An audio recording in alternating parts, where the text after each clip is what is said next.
very concerned about the policies because they sound like a checklist of all the dreams of the radical left that are being put in place by executive order, unprecedented, over 35 at last count in less than a week.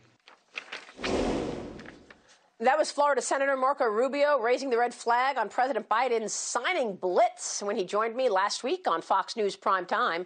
Before an executive order reaches the president's desk, it must first be vetted. It's vetted by the Department of Justice, which begs the question, how are 17 of these executive orders ready to go and waiting for President Biden to sign minutes after inauguration on day one? Former White House trade advisor Peter Navarro prepared executive orders for President Trump. He knows the process better than most. Peter, good morning to you.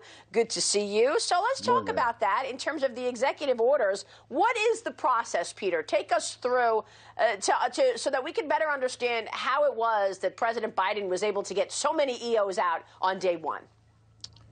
Sure, Maria. In my term, 4 years at the White House, I probably drafted over 50 of these orders.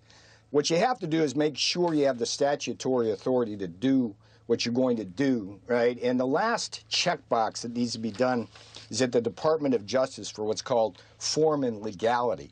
Now, here's the news behind the news. Bill Barr, President Trump's Attorney General, actually turns out to be also Joe Biden's first Attorney General, because here was what was happening. We had over 30 executive orders queued after Election Day, ready to go, but we kept running into all these roadblocks and hurdles. It turns out that Bill Barr's Office of Legal Counsel was fast-tracking all of these Biden EOs, and basically it was a deep state coup. Now, this has implications, Maria. I'll tell you about one that got away from us, and I'll tell you about one that Biden did. The first one that Biden did is an abomination. We did a beautiful executive order. I worked with Bruce Walker and Dan Brule over the Department of Energy and Mark Menzies to basically prevent the communist Chinese from selling bulk power equipment into our electricity grid.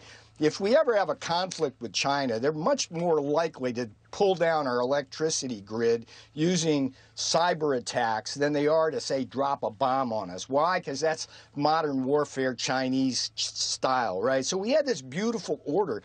One of the orders that Bill Barr helped Joe Biden do was to basically unwind that order. So bad news there. But at the same time, I was trying to get through this really good order on offshoring, and we couldn't get that through.